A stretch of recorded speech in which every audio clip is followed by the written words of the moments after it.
Welcome to the Peaceful Parenting Podcast. I'm your host, Sarah Rosensweet, mom of 3 young people, peaceful parenting coach, and your cheerleader and guide on all things parenting. Each week, we'll cover the tools, strategies, and support you need to end the yelling and power struggles and encourage your kids to listen and cooperate so that you can enjoy your family time.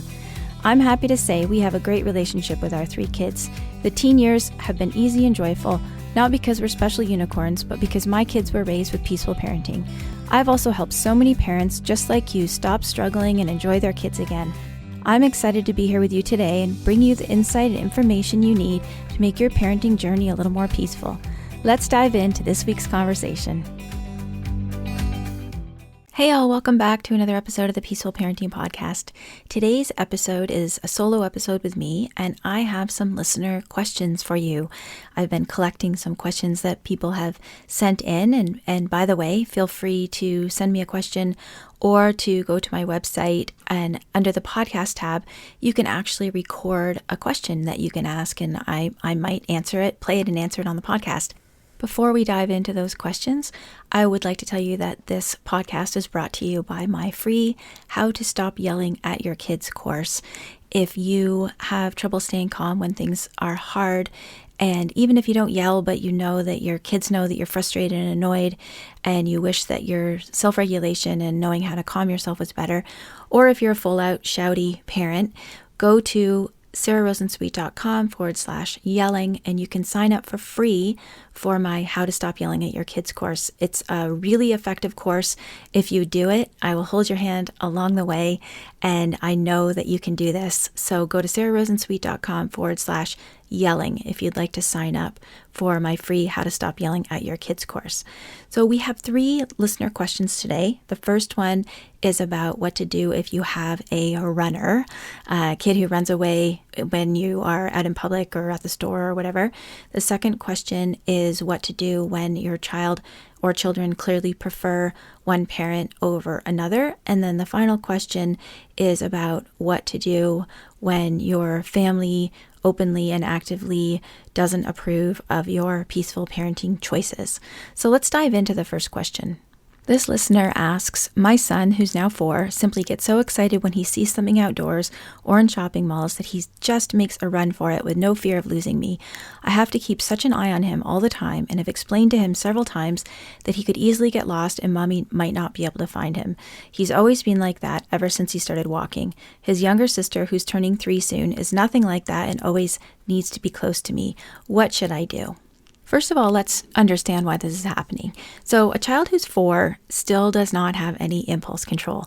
Impulse control is purely a brain hardware development. And what impulse control is when your thinking brain or your prefrontal cortex can be active at the same time as your impulsive brain, your amygdala and your limbic system. I hope that we don't have any neuroscientists listening, or if you are listening, you don't think I do a half bad job of explaining brain science for this purpose. But anyways, the limbic system or amygdala is where our big feelings come from, whether we're dysregulated because we're upset or excited. So in this case, this mom says her kid's excited, sees something at the mall or maybe sees a puppy at the playground or something like that and just runs off. And so what happens is that with little kids, there's not a connection between those 2 parts of the brain yet. So Dan Siegel talks about the upstairs brain and the downstairs brain. So the downstairs brain is the amygdala and the limbic system, and the upstairs brain is the thinking brain or the prefrontal cortex. And between the ages of 5 and 7 is when a staircase between the 2 parts of the brain starts to develop, a staircase between that upstairs brain and downstairs brain. Before that, and for some kids, it's even later, if they're neurodivergent or if they're really sensitive, it can be more like 7 to 9 before that part of their brain starts to develop, that staircase. And what that staircase does is allows both parts of the brain to be active at the same time, as I mentioned. So when that impulse comes up, oh, there's a puppy, but the puppy's across the street, and mom says I shouldn't run out into the street, that excitement about seeing the puppy is still there, but also that rule or that guideline of don't run out into the street is also still there, right? So the prefrontal cortex is actually putting the brakes on the impulse that's coming from the amygdala. And so that's what impulse control is, when we know, okay, that person just made me really, really angry, but I'm not going to, punch them or whatever because I don't want to hurt them or I don't want to be arrested. That is our thinking brain putting the brakes on our impulsive brain. And little kids before the ages of 5 and 7, which is when it develops, or 7 to 9, they just don't have that connection yet in their brain, that brain wiring that makes impulse control possible. And you might be saying, but Sarah, the woman just said her other child, who's not even 3 yet, does not run off places when her mom tells her not to. Well, this is the thing, that child actually doesn't have the impulses. And that's what can be confusing for a lot of parents. And, I especially see this in, junior kindergarten, where parents will tell me, oh, my child's teacher said that we need to work on his impulse control, and because he can't sit at circle time and he gets up and, walks around or pokes his friend or looks out the window or whatever. And meanwhile, there are, other children who sit just fine at circle time and they don't get up and they just listen to the teacher reading the story. Well, this is the thing. The child that gets up and walks around at circle time and the child who's listening to the story have the exact same amount of impulse control. It's just that the child who's sitting and listening doesn't have the impulses to get up and walk around. So it's not that they have better impulse control, they just don't have the impulses. Same thing with this listener and her 2 children. Her 4-year-old has the impulses to run away. Sounds like he's, maybe spirited and a little not too fearful of dangers or strange situations, whereas her daughter is. So what can you do about it now that we have talked about how your 4-year-old maybe just does not have impulse control yet? And so no matter how many times you tell him, this listener said that she's talked to him about how he needs to stay where mommy can see him and how it could be dangerous, et cetera, et cetera. Those are all the things that live in his thinking brain, right? And as we just said, those all go out the window. So you can talk to him 20 more times or 100 more times, and still those things will go out the window when he gets excited and wants to go see what's happening on the other side of the shopping mall. So talking to him more is not going to help. What you have to do is actually be his brakes. So when his prefrontal cortex is not acting as the brakes yet on his impulses because of his age and brain development, we have to be the brakes. So unfortunately, that means that you need to hold his hand all the time, or he needs to be in a stroller, or you need to get him one of those backpack things that has the leash. Before I had children, I thought that those backpack things with the leashes were terrible. I was probably fairly judgy about parents who use them. And now, honestly, I think they're probably a pretty nice way to give your child freedom of movement, so you don't have to be holding onto their wrist or holding their hand all the time, while still you're able to keep track of that they can't get too far away from you. So get one of those, backpack things or whatever for times when you want him to be able to walk on his own, so that if he starts to run off, you've got the other end of the string. That and waiting for his brain to develop are pretty much, the only things that you can do. I will say that you can help him strengthen whatever impulse control he is capable of by playing games with him where he needs to stop and think before he acts. So games such as freeze tag, or I don't know, my sister and I used to play this game called Mother May I, which is pretty similar to Simon Says, which is another game that you can play. Any of those games, red light, green light, I think What Time Is It, Mr. Fox, any of those games where you have to stop and think, did Simon say do a jumping jack or not?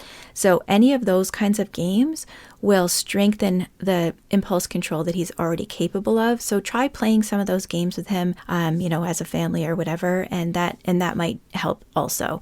One thing that I will say, if you have a child who's a runner, and this isn't this situation, but I have heard of little kids who will run away because they think it's a game and they think it's fun to have mom or dad or caregiver chase them. If you have a situation like that, if your child's a runner because they think it's funny, chase them at other times. So when it's safe, when you're, closed in at the park, or chase them around your kitchen island or living room or whatever, chase them as much as you can at times when it's safe. I know this sounds counterintuitive because you don't actually want them to be running away from you at other times, but I've given this advice so many times over the years, and I always hear back that it has been helpful. In combination with the other things that I said of keeping track of your child by holding their hand or stroller or leash or whatever, but that you can reduce that game playing chasing by filling the need at other times, because that's what it is. It's a child saying, I need you to play with me. I love the fun that happens, the thrill of the chase, quite literally. And so if we feel the need at other times, it's not going to appear at the wrong time. So chase your child as much as possible when it is safe, when you have a playtime, so that they won't decide to play chase in the parking lot. And that, that is you still do, I want to make it clear, need to keep track of them in the ways that I mentioned, but you should see a reduction in the running away for fun at the wrong time. Okay, let's move on to our next question. Our next question is about when a child strongly prefers one parent over another. And in this case, it's mom. I'm just going to read the question. Our girls are 2 and 4. My husband has a really hard time when they prefer me over him. 9 times out of 10, I am the preferred parent. I suspect it is because I see them more than he does. He works earlier and longer than I do, so I pick up the girls and drop them off, etc. He gets pretty upset when they choose me over him to do certain things. For example, our 4-year-old would constantly want me to put her to bed, and he got really upset about it, so now we take turns every night. This has helped a lot, but sometimes she will still ask for me, even though she knows it's Dad's turn that night. My husband got pretty upset the other day when he came home late from work and both girls still really only wanted me. He voiced his feelings to me in front of them, and later I told him he can't do that anymore. I told him I understand it's hard when they don't want you, I get it, but he can't say it in front of them. If he needs to take some time to collect himself and then come back, he should do it, because I don't want them to feel they have to change or stifle their wants or needs for fear it will upset someone else. I could tell our 4-year-old felt so bad afterwards, and I felt so bad for her. So first of all, this is really common for a child to have a preferred parent. And what I've read about attachment is that it's really normal for a child to have a primary attachment and a secondary attachment. And in this case, it sounds like because you're the main person who's with them all the time, you're their primary attachment. So I wonder if telling your partner that just might help in general, that this is normal, and that it's also very common, because he might feel like he's the only dad in the world whose kids aren't, thrilled and begging him to put them to bed every single night. I also love how you seem to have a lot of empathy for your husband, that you understand how hard this is for him, and that's great. And definitely whatever you say to him, you really want to lead with empathy. We talk about that for kids, and that also goes for everyone in our life, that leading with empathy is really helpful. I love that you've done the every other night, putting dad or mom, putting them to bed. And I think that's great too. I think that it's, usually the problem gets worse if we give in to the only mommy thing. And so I love that you've worked out the solution that it's every other night. And, this is tricky because you're asking the question, not your partner. But I think what your partner really needs to know is that his children preferring you over him is not a reflection on what a good dad he is or what a good parent he is. And so what he needs to do is tell himself in those hard moments, I'm worthy and lovable, even though my daughter wants her mom instead of me.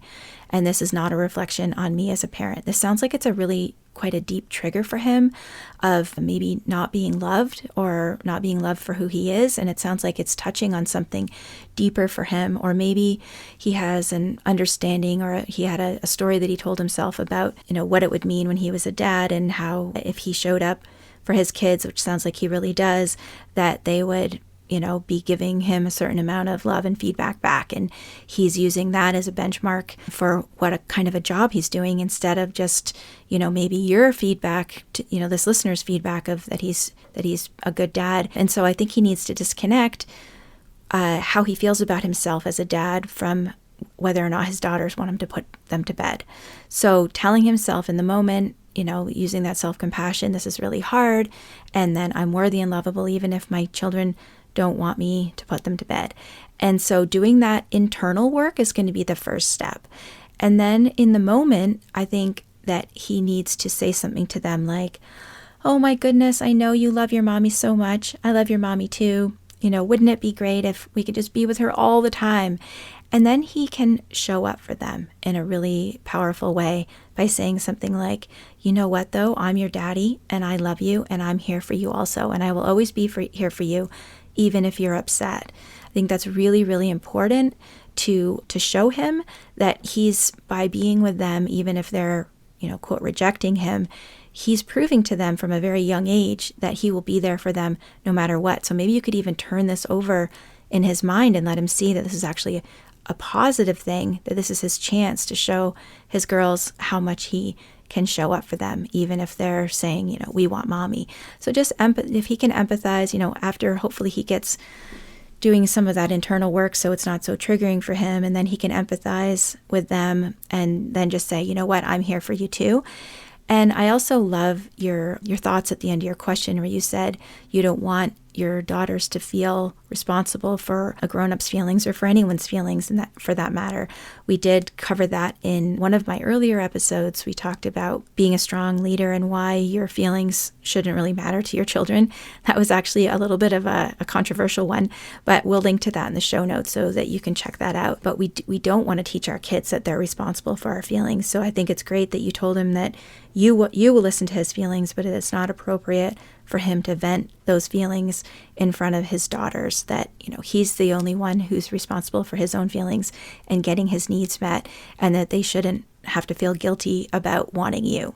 Finally, I would say have them work on connection. I think that would be really, really great. I don't know if your family does special time. That, of course, is our gold standard of peaceful parenting connection strategy. I know it's sometimes hard for parents to work in. Special time, we'll link to a guide about that in the show notes. But special time is 15 minutes a day or 10 or 20 or whatever you can manage of one-on-one time with you and your child, where you're saying, I'm all yours for the next 15 minutes. What would you like to play? So if you can get in special time, great. If you can only manage it on the weekends, that's great too. But really, how can we facilitate more connection between your partner and your kids? Working on, and I know you said he works a lot, so maybe just on the weekends would be good special time, but also those daily micro moments of connection that we talk about. Maybe you could suggest some of those to him, delighting in your child. Even if your child is saying, I want mommy, not you, he can still let them know how happy he is to be their dad, and let them know with a smile on their face and letting them see the love on his face. So delighting in them, special time, all those connection strategies that we know. One more thing I think might be helpful. This is a game that I learned from my mentor, Dr. Laura Markham, and it's called the You Can't Get to Mommy game. We'll just say mommy because in this case, mom is the preferred parent, but you could say the You Can't Get to the preferred parent game. So at a time when you're, all feeling like connected and playful, you can play a game where, say you, our listener, sitting on the couch, and your partner is in between you and your child, and maybe both of your kids are on the other side of the room. And the game is that they need to run from the other side of the room to get you on the couch, and your partner is going to pretend to try to block them so that they can't get to you. So the game is you can't get to mommy, but the idea is that they actually can always get to you because he can't really catch them, or he trips, or he's too slow, and they sneak past him or they run past him, and they joyfully reunite with you on the couch, and he's a sore loser, and I won't let you get there next time. But the big idea here is that when they're laughing about this, maybe some tension around you being the preferred parent, or maybe that he's, somehow they have this unconscious feeling that he's stopping them from being with you, that they get to laugh about that and process all of those feelings. So those are some things you can try. I do hope that you will update me on how this all worked out for you and for your husband. Our final question for today is about when you are raising your kids with peaceful parenting and your family does not approve, your extended family.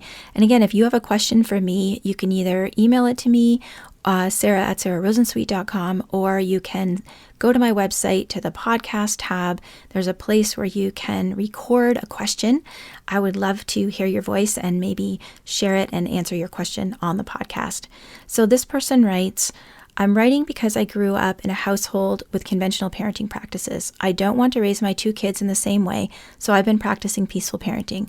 My question is about visiting my family. When I'm at home with my parents and where my brother has two kids of similar ages to mine, I find myself with a lot of shame and anxiety about my peaceful parenting choices. I heard my brother pull aside his son, who's 5, and say, I know that G, my son, doesn't listen when his parents talk to him, but you can't do that. You're picking up bad habits and I won't allow it. It is true that if I ask G, my 4-year-old, to do something, that he often doesn't jump to do it. But I go to him and help him to listen and do as I asked. He isn't afraid of me, so sometimes will express his opinion about what I've asked him to do. I'm okay with all of that because I think that is part of having mutual respect. But in my family, these things look like I don't have control over my child. It's really hard, and I find myself becoming more impatient than I usually do because I feel their judgment and I feel embarrassed. Oh, this is so hard. I totally feel you. And I know that lots and lots of other listeners are going to as well. This is something that I think a lot of us who were raised with conventional parenting come up against, that sort of that judgment about our choices if they weren't the same as our family's choices. And I think that part of it is that they feel like rejected, right? If we're not doing it the same way that they did, then we must think that they did it wrong. So I think there can be that defensiveness and feeling judged on their part.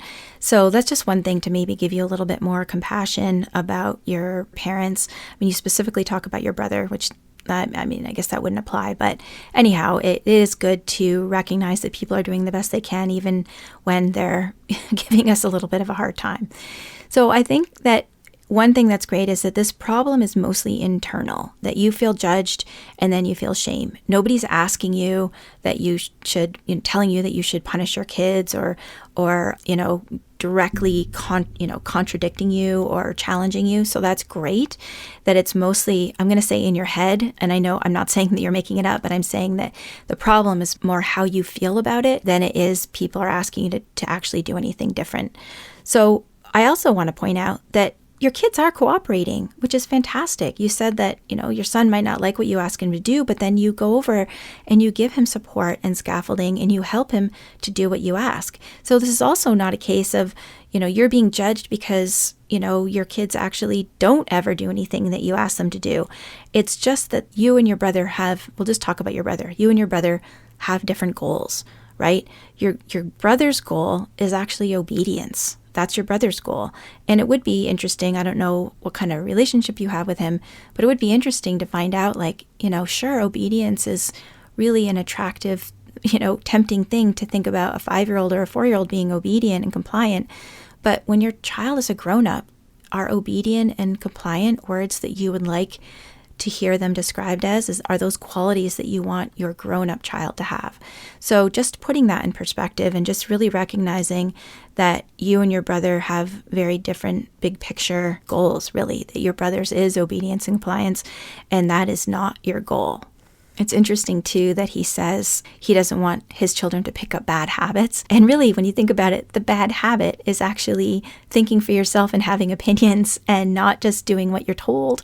And I think obedience is probably not a quality that we really would really treasure in our adult children. Of course, we want them to be respectful and considerate, but obedient is probably, just following orders, probably not what we're looking at.